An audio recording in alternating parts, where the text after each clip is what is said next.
Buen dia. Thank you to the organizers of this event, El Dorado and Universidad Pacífico, for the opportunity to address this distinguished audience today about two topics that have emerged as parallel driving forces creating significant opportunities for Peruvian issuers, that of debt capital markets and infrastructure financing. While the trend toward greater participation from institutional investors in the financing of infrastructure has emerged as a global theme, it is particularly relevant today in the context of Peru. And why is that?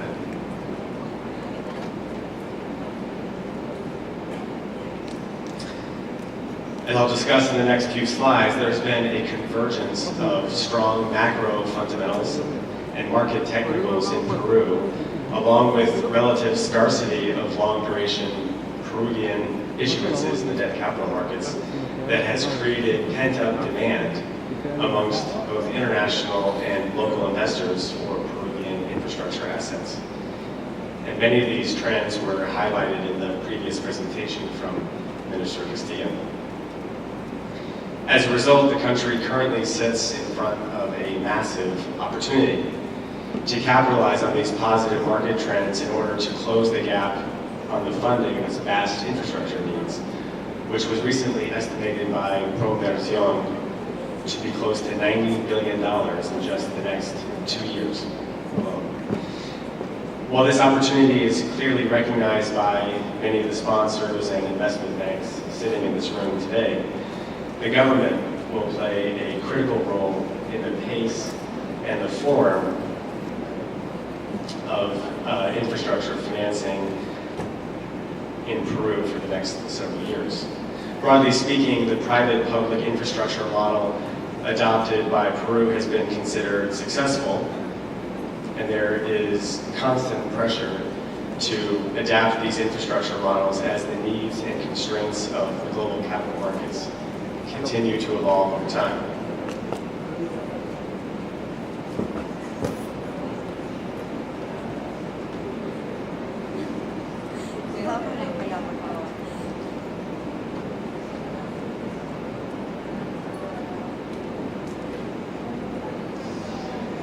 Peru has delivered consistent, robust GDP growth over the last several years, particularly when compared to similarly rated countries in the region.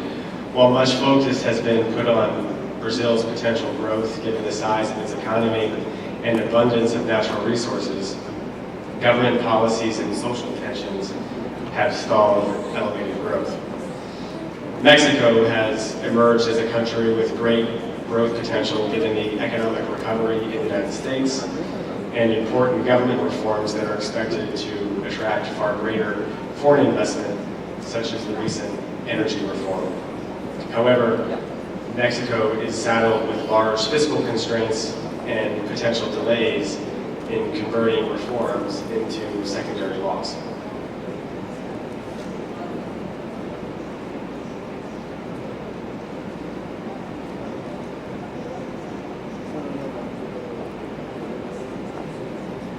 Peru, on the other hand, is recognized by international investors as having its house in order for some time, which has been borne out in the notching up of its sovereign rating, most recently with the upgrade by Moody's to A3. Despite declines in the prices of key commodity exports, Peru has managed to maintain strong fiscal balances through important tax revenue diversification and structural reforms that are expected to increase productivity in the public sector. Fiscal surpluses have helped to drive down Peru's sovereign debt, net of liquid assets, to close to 3% of GDP.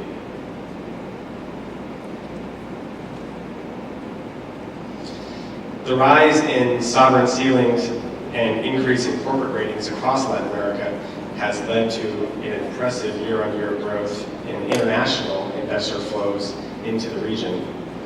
While there's been some softening in the first weeks of August, EM bond funds year-to-date still show very positive overall inflows of over $1 billion. Over the last several months, Intense activity in Latin American debt capital markets has driven new issuance premiums to all-time lows, with oversubscriptions reaching 6 to 7 times in many cases. As mentioned previously, there is considered to be pent-up demand from international institutional investors for Peruvian paper. Peru is favorably viewed by the international capital markets, while issuance from Peru has been comparatively scarce. For example, Brazil, Mexico, and Colombia together comprise of over 55% of the LATAM U.S. bond index versus Peru of only 6%.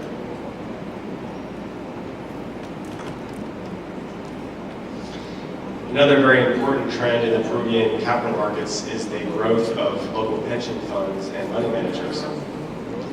While still considered small on an aggregate basis when compared to other countries in the region, a strong pool of local accounts in Lima are serving to complement U.S. dollar international offerings and support secondary trading for Peruvian issuers. Also, we now see Lima becoming a more frequent stop on international roadshows, even for non-Peruvian issuers, as local investors have demonstrated some potential appetite for foreign names. In addition, local investors have shown to provide attractive features relative to traditional international investors, such as the ability to provide unfunded commitments and delayed draws, which help to reduce negative carry costs typical for capital markets issuances, which is extremely important for infrastructure projects that have extended construction periods with investments spread out over several years during the construction period.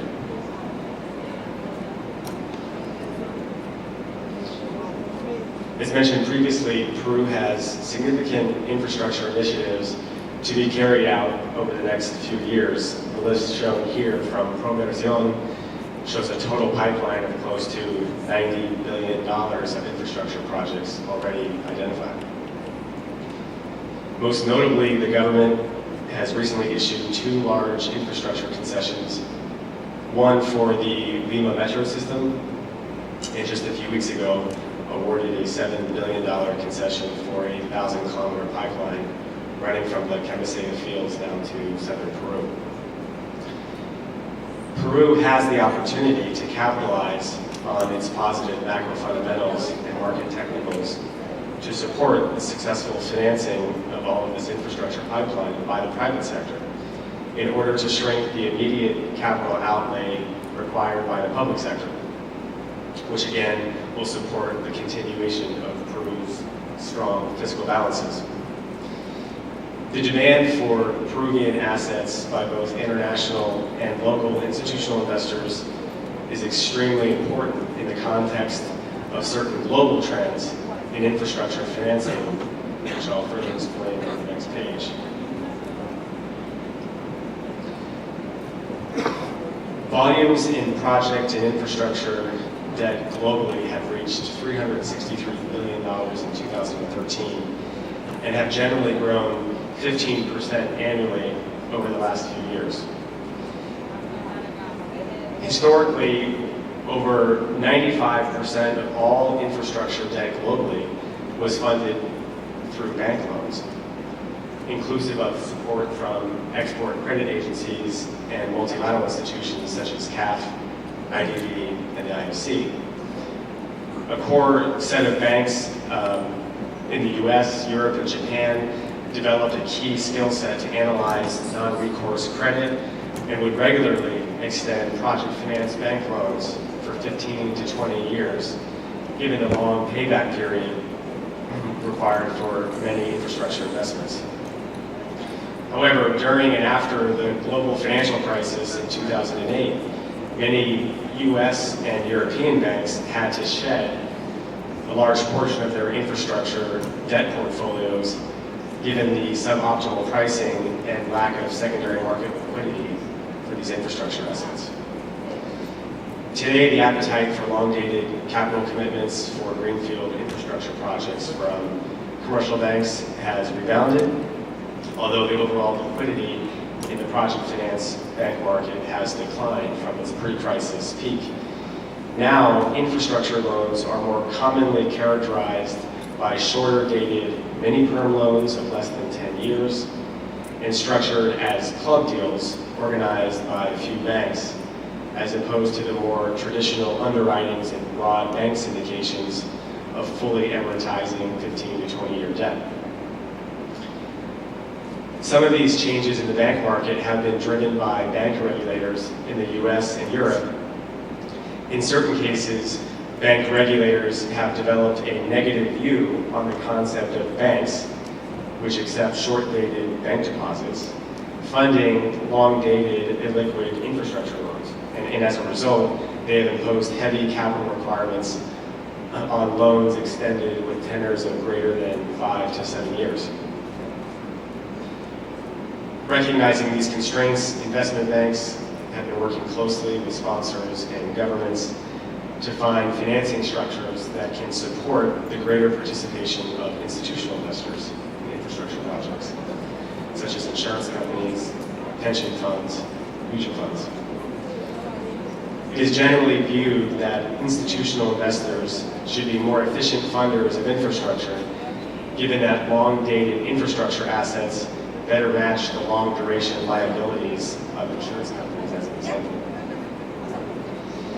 In the 5 to 6 years after the crisis, there has been a significant and sustained increase in the issuance of infrastructure bonds in the debt capital markets. As you can see on the graph on the top left, project bond issuances in 2013 more than doubled their pre-crisis peak to a total of $56 billion.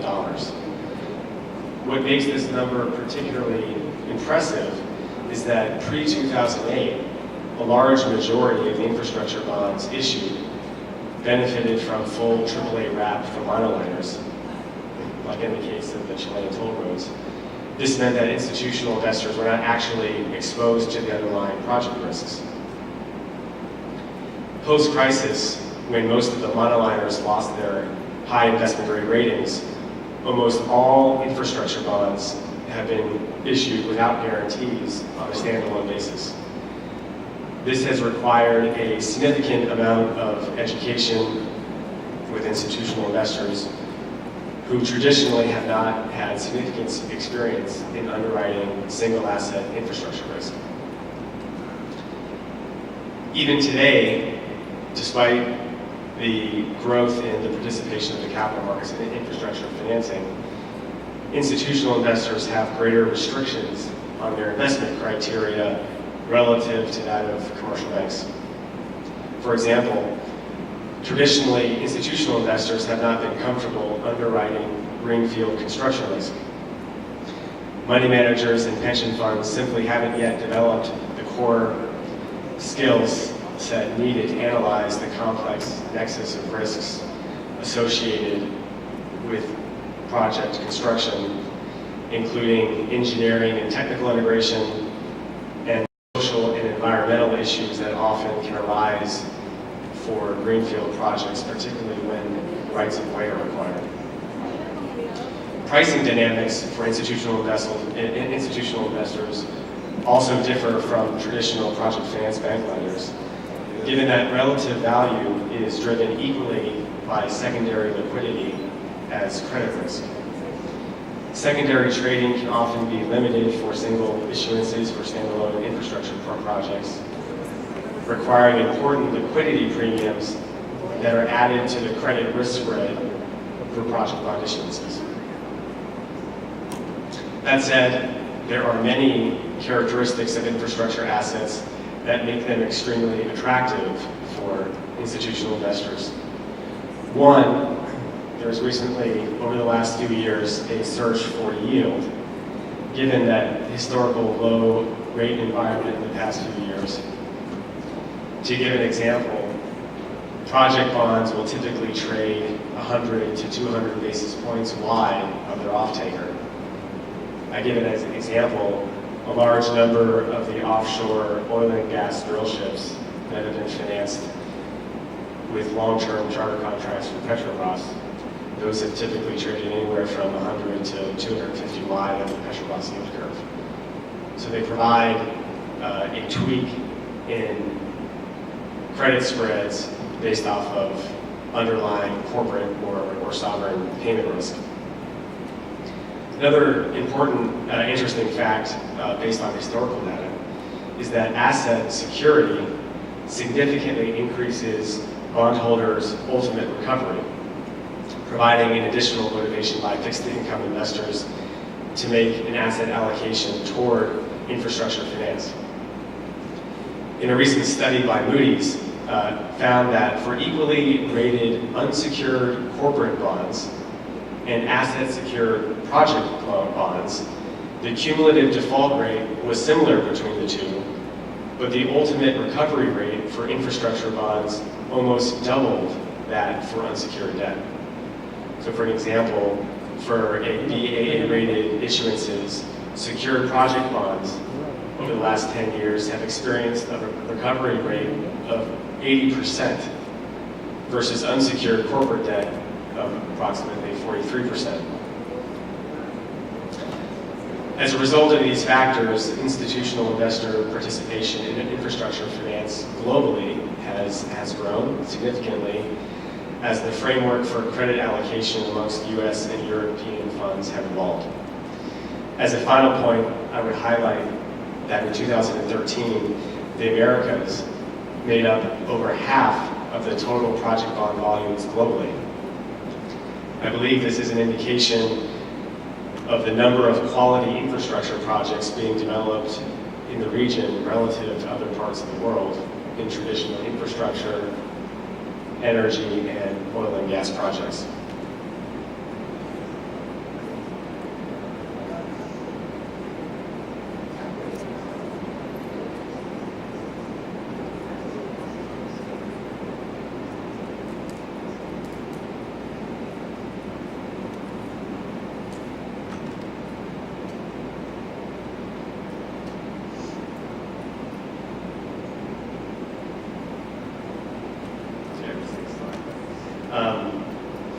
Coming back to Peru, while the country faces important challenges, there is a broad consensus that the government has successfully addressed many of the constraints of capital market participation in infrastructure financing compared to other countries in the region. This is evidenced by the many successful issuances of Peruvian infrastructure debt in the capital markets, including the Irsa Norte and Irsa Sur transactions, local currency issuances for water and hospital projects, and the recent issuances for toll roads by municipalities and transmission and conventional power projects. One example of a key government support for infrastructure finance in Peru is in the concession payment mechanism known as Retribution for Investment, or RPI-CALS. In this structure, rights to annual government payments are earned when project milestones are accomplished over the construction period. Irrespective of whether the entire project is completed, the government issues at each milestone a proportional, unconditional, and irrevocable obligation to pay a certain amount to reimburse the concessionaire for its investment over a 15 to 20-year time frame. This has served to significantly mitigate construction risk, which is often a limiting factor for many institutional investors to come into and participate in infrastructure bonds. The government can still ensure ongoing performance of the project by linking additional payments to the concessionaire, known as RPMOs, to certain key operating requirements, and these additional flows are typically not monetized by the capital markets. The government, sponsors, and investment banks have continued to evolve the infrastructure finance model in Peru as the infrastructure needs of the country continue to increase, driving the need for a larger universe of international institutional investors and local investors to participate. I'll leave you with a few key points of what I see as important factors in Peru's ability to continue to attract long-term private sector capital into the infrastructure space. One, continue to maintain the visibility and timeliness of infrastructure concession bids according to a transparent process that includes the early education of all stakeholders, including local communities that may be affected by the project. Work to standardize the financing framework for concessions across asset classes, including water infrastructure, roads, public transportation, social infrastructure, airports, etc. Creating consistency in the contractual frameworks of these concessions will have several important benefits. One, it will expedite the bankability process after the award of the concession to ensure the shortest time period for successful financial closing of the project to allow the construction works to begin. Speed to obtaining financing for concession projects will also be supported by greater coordination between Proversión in the pre-bid period and the ministry responsible for the project in the post-bid phase that must support the bankability of the concession contract. Two, it will make it easier for rating agencies and institutional investors to analyze the credit risks of each infrastructure issuance if there are commonalities across the financing structure. So it will significantly shorten the time period in which rating agencies need to analyze the underlying project in order to deliver a rating.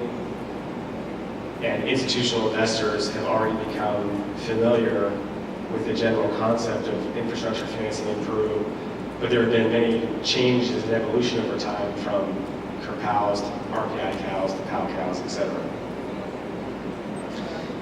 Continue to expand the participation of local pension funds and insurance companies in infrastructure financing. Despite the promises of interest from foreign investors in taking long-dated SOLES exposure, this is yet to really materialize. Therefore, the participation from local investors in local currency transactions will continue to be an important factor in the growth of infrastructure financing in Peru.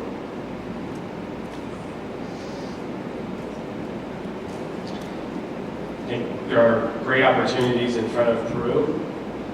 Many banks, including Citibank, are well positioned to support Peruvian issuers to take advantage of these positive macro and technical trends in accessing the capital markets to fund the large pipeline of infrastructure projects in Peru. Thank you for your time.